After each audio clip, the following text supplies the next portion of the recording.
Today on Vintage Camera Digest, we're going to take a look at one of the best looking medium format cameras, in my opinion, to ever come out of Japan, the Bronica S2A. So stick around as we go in depth on what has become my favorite square format shooter.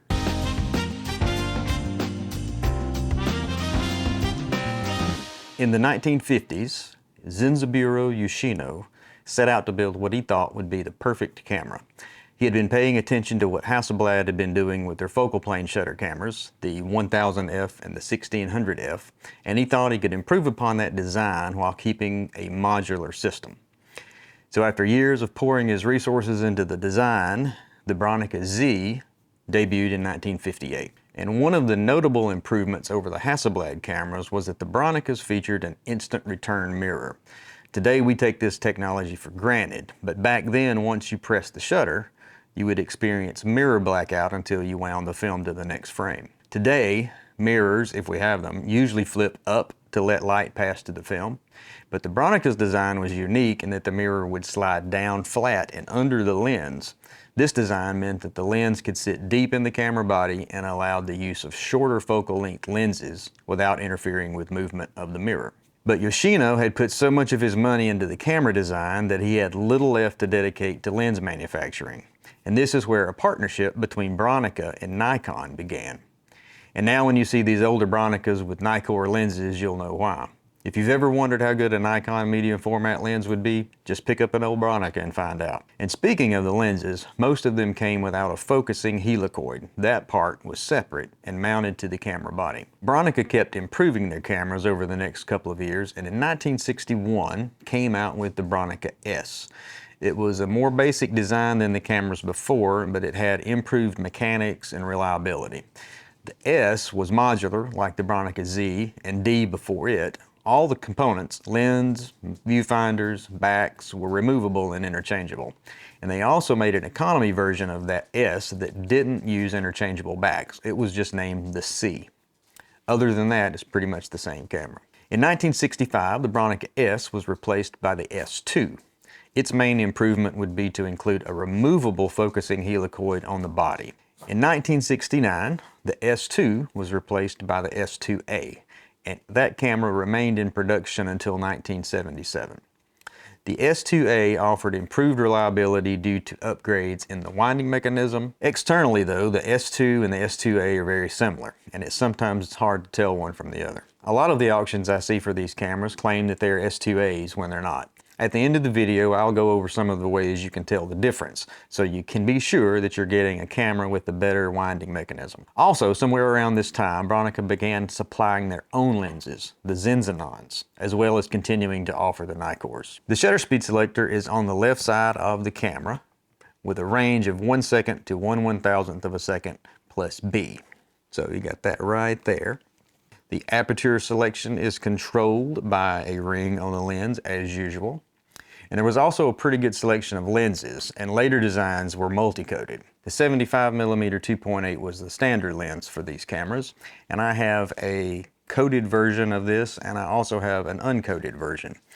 I also have a Zenza 75 2.8, a Zenza 150 3.5, a Nikkor 135 3.5, Nikkor 50mm 2.8, a Zenza 150 3.5, and a Nikkor 200 f4.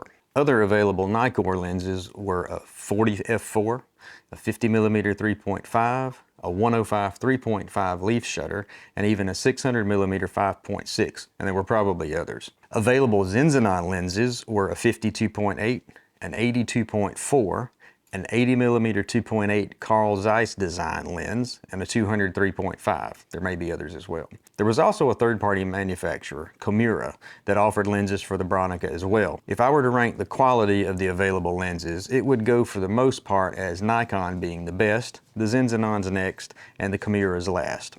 However, some of the later multi-coated Zenza are said to be equal to the Nikkors. The S-series Bronicas have plenty of accessories to go with them too.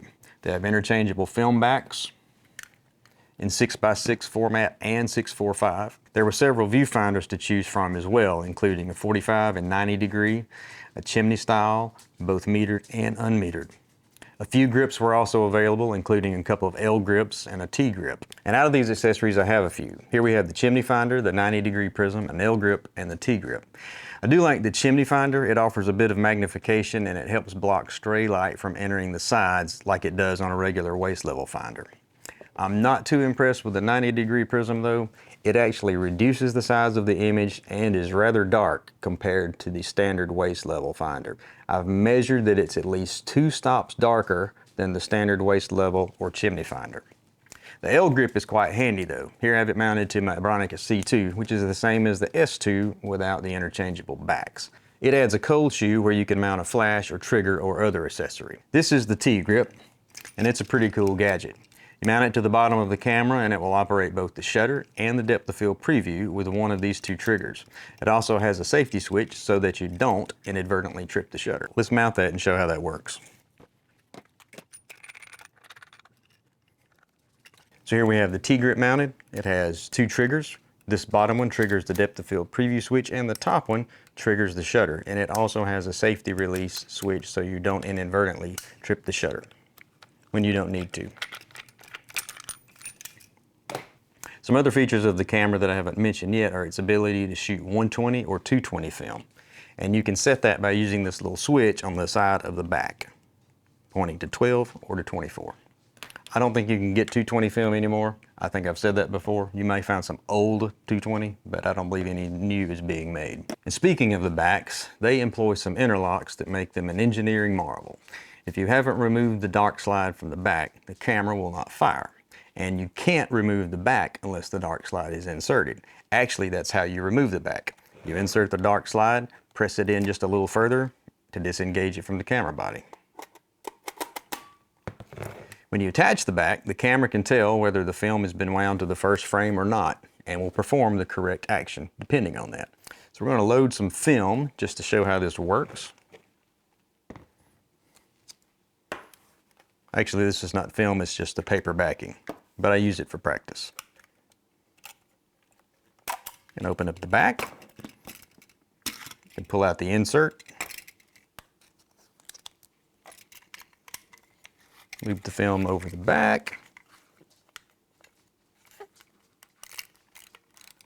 Wind it to the red start mark here.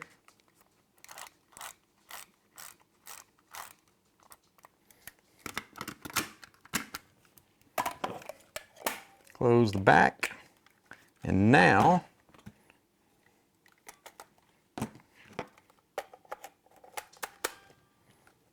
this one is ready to go. So I have not wound it to the first frame, but the camera realizes that, and it is going to let me get there before any other thing. All right, so I have the dark slide in, shutter doesn't go. Dark slide out. And there we go. Wind on to the next. Very good. Now, to remove the back, like I said earlier, you can't do it. There's no back release switch. The way that happens is by inserting the dark slide, pressing it in just a little further, and that disengages it from the camera. Pretty cool. Now all that's left to do is put a few rolls through it and take a look at the results. And to do that, we're going to Italy. I'm lucky to have been asked to lead a few photo workshops for a group that will be visiting Postignano, Spoleto, and other fine places in Umbria for 10 days. So I'm packing the S2A, a few lenses, a couple of film backs, and a boatload of film. So I'll see you when we get there.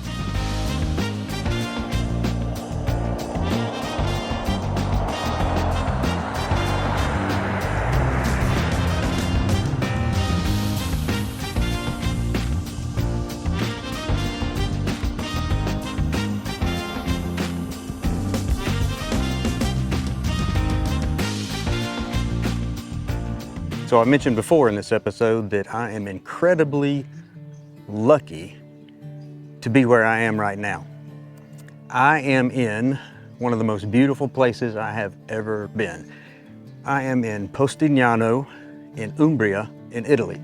And I'm over here giving some photo workshops throughout this week with a great group of people.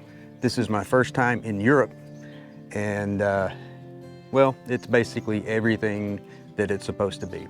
It's beautiful, and I'm gonna turn the camera around just to show you what my view is. But to wake up every morning and see this is incredible. There's something new around every corner of this place. So we're just gonna have fun for the next little bit. I've got a few rolls of Ektar. I've got a lot of black and white T-Max. I've not shot any T-Max yet because everything here so far has just screamed for color. So I've got another roll of Ektar. We're gonna shoot that, and then we might move to black and white. I don't know, we'll see. So let's get cracking. So as usual, I have more lenses than I'll need, but that's okay, because if I didn't have them, I would certainly need them. Right now I've got the 75mm 2.8, and I'm gonna stick with that for a little bit and do some handheld work. I'm gonna use my Minolta spot meter. So what I will do is I will measure a highlight area and a shadow area, put those both in memory, and then it's gonna average it for me to give me an exposure that should be able to get those highlights and shadows in the same exposure. All right, so the first subject is this doorway. So I saw this the other day. We've got nice greenery here. We've got, it's weathered, and I mean, it looks ancient, it's perfect. Perhaps it's cliche, but I don't care. I'm gonna shoot this. I think it's nice. So let me pick out my highlight and my shadow. So there's a highlight. Put that in memory. Make a shadow area right here. Put that in memory, and let's average it. And it's actually giving me f4 instead of 5.6. So I was off just a little bit as far as finding a middle grade. So 1/25 of a second at f4.5 really. So instead, what I'm gonna do is shoot it at 1/60th of a second at 5.6. And I'm just gonna shoot a portion of this. I don't think I'm gonna shoot the entire door. Dark slide is in.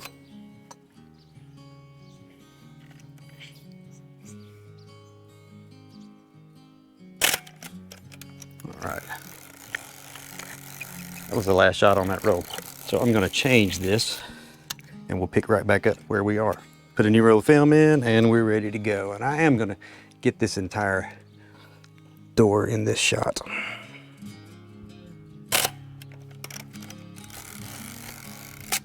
Nice. All right, let's see what's next. We've got these steps that sort of wander off into a shadowy area. So we're gonna do, I've taken a highlight reading and a shadow reading, and it's averaged that out to 1/60th of a second at f11. Or let's say f8 for good measure, since I'm dealing with negative film here.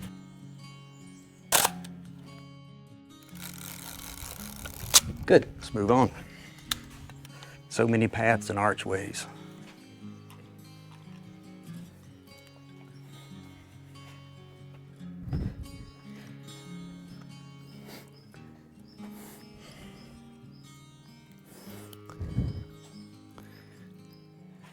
So like this doorway with the arch that you can see through, a little brighter through there. Nice roses on the handrail. So let me get a shot there. Let's get it metered up. Oh, such beautiful light here.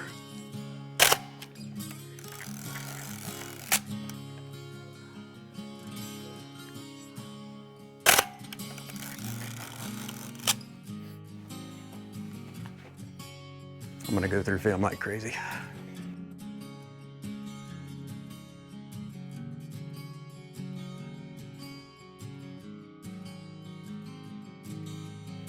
So I saw this shot yesterday.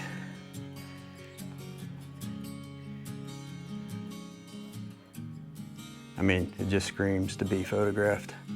And especially with the wide angle, hopefully I can get the sign, Viene and the steps.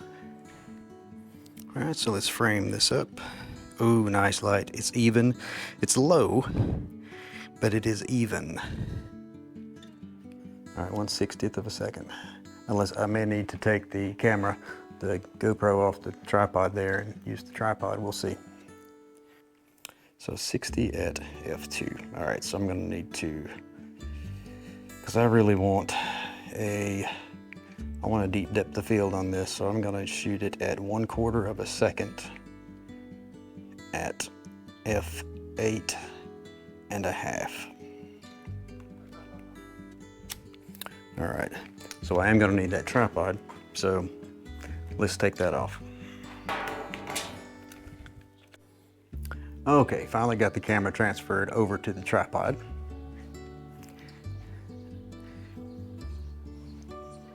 And this is the shot that we're after. I will bracket this just to make sure I get a good exposure. So I'm at f8, 1/4 of a second.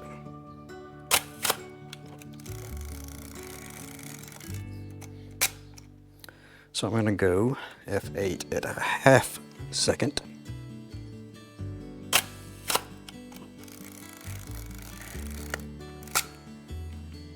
So there's a little planner here, and I'm gonna photograph that. And then I may change into some of the T-Max black and white.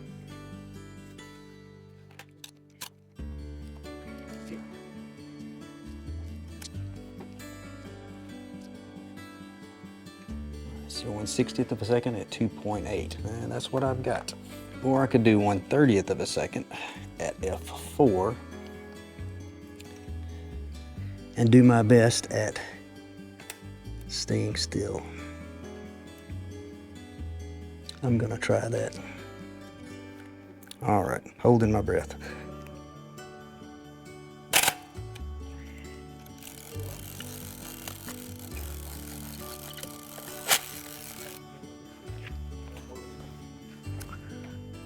Maybe that will work out just fine.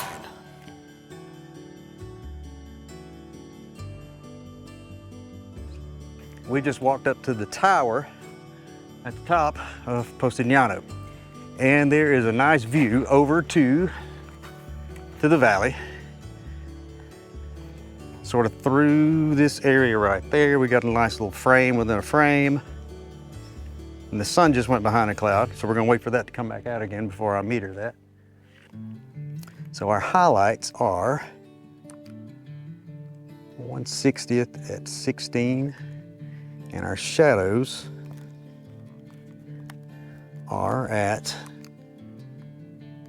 f8.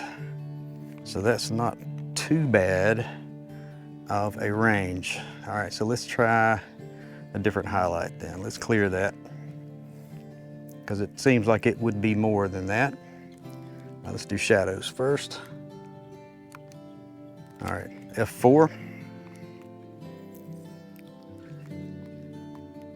Highlight. f22. Average at 1/60th of a second at f8. All right. So we'll go ahead and get this framed up. And as soon as the sun comes back out from the clouds, we'll have this shot.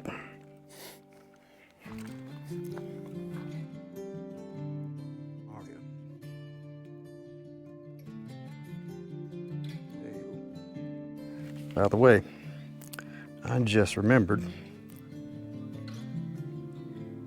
that I changed film. I'm shooting portrait 160 now,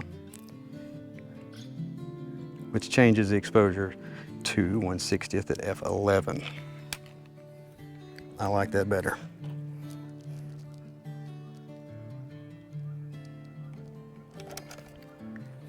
Dark slide out.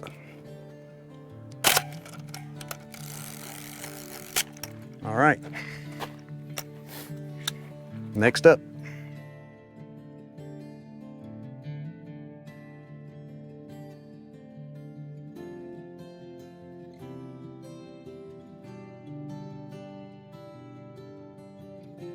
So I've got portrait 160 in. Still haven't put any black and white because I really am not feeling it right here. Maybe by the end of the week I'll shoot a roll of black and white, who knows. But for right now, we're going to continue with the color.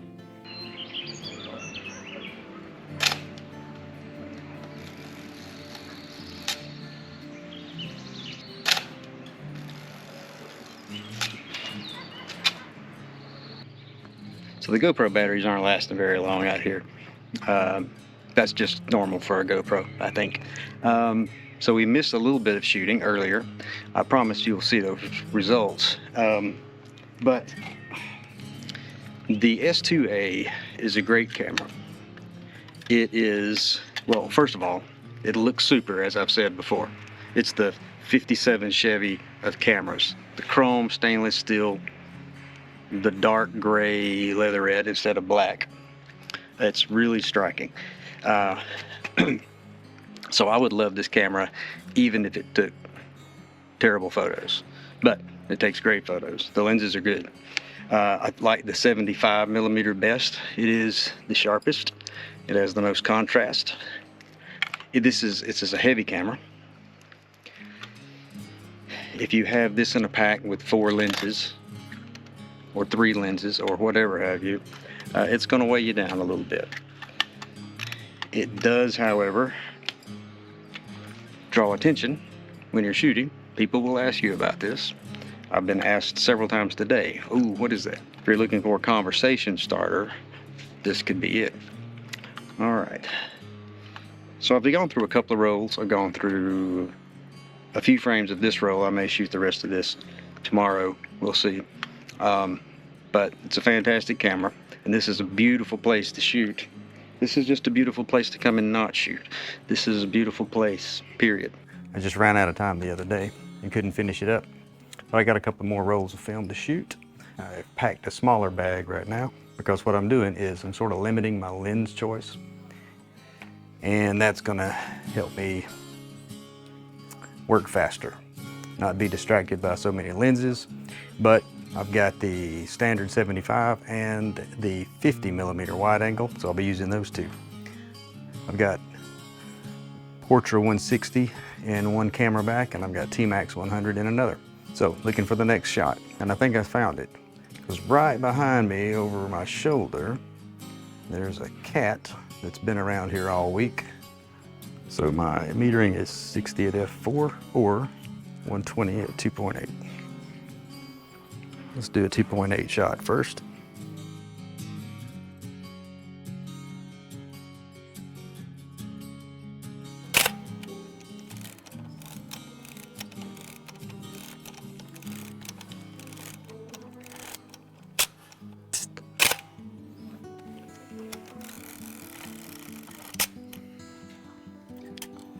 Let's throw the roll of Portra in there and get some of those shots, since the cat is cooperating nicely. And we are primed and ready to go with Portra 160.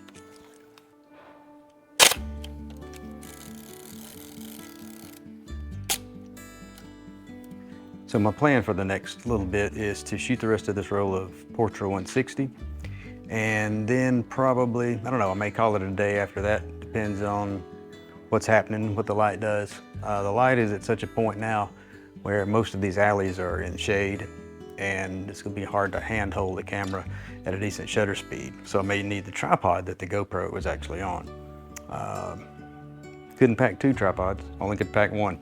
And so yeah, the camera gets it, it wins. So I will, you know, if I don't need the tripod, then we'll cover that. But if I need the tripod, it's maybe something that you'll miss.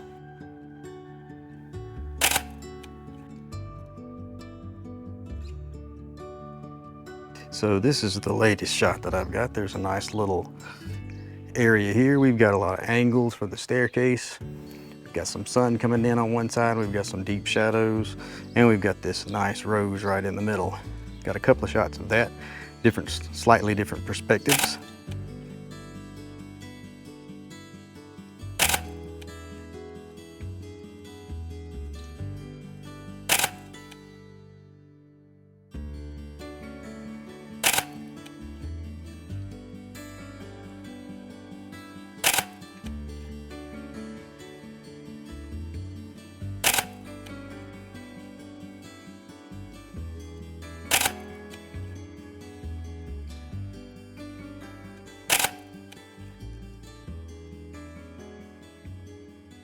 So that was a great trip. It was a lot of fun, shot a good bit of film, pretty pleased with the results. My impressions with this camera, and as I've used it before, is that it's really one of my favorites. It's my go-to for 6x6 due to the magazines, interchangeable. Lots of lenses to choose from, and I'm gonna do an episode specifically for that soon. The camera's got a lot of accessories with it that are interchangeable. I think that's a benefit. You've got prisms, backs, grips, and that's interchangeable with the S2 as well as the S2A. I recommend the S2A over the S2 just for the reliability issues. My C2 right here, it is the same winding features as the S2, and I haven't had any issues out of it. But the ones in the S2A, the winding mechanism is a little bit more robust. So how do you know that you're getting an S2A rather than an S2? Easiest way is to look at the serial number of the camera body. If the serial number is above 150,000, it's most likely going to be an S2A. Now, the early S2As actually had S2A written just before the serial number, but that was early on, so that was like the 69, early 70s. But as the cameras got more in production, they took the S2A off. I guess they thought they didn't need it anymore. But typically, if the serial number begins with S2A or the serial number is above 150,000, you've got an S2A. Another way you can tell is to look at the strap lugs. Let's pull over this C just to give you an idea of the difference. So the strap lugs on the C have these little plastic wings to the side. And the S2s also have those plastic wings. The S2A got rid of the plastic wings because they used a new strap design that was also used on their EC and ECTL cameras. So if you have strap lugs that have no wings, then that means that it was produced in the same time frame as the Bronica EC and ECTLs, which is early 70s, which that means you've got an S2A. There's a little bit of difference in that wind handle. In the S2A, we have a black version of that. In the S2 and the C2, as of here, we have a chrome version. So those are other ways you can sort of tell what's what. So these are heavy cameras. They're made out of stainless steel. That's why all the cool chrome. So let's weigh one. All right, so here we have the S2A with a lens and waist level finder, and we're at 1.8 kilos. So just be aware of the weight. All right, so that wraps it up for the Bronica S2A, as well as we sort of talked about the C2 in here as well. Great cameras. There's some great lenses in that bunch. I really think that the 75 2.8, the standard lens for it, the Nikkor, either in the multi-coated or not multi-coated form, is really sharp and contrasty. I've been very impressed with that. Please leave a comment. Tell me what your thoughts are on these Bronicas or film photography in general. If you enjoyed the video, think about hitting the like button. Also, subscribe so you don't miss any of the episodes coming up. Got a lot planned, got a lot of cameras to go through, and we're going to cover as many of them as I can. All right, so we'll see you next time, and keep film alive.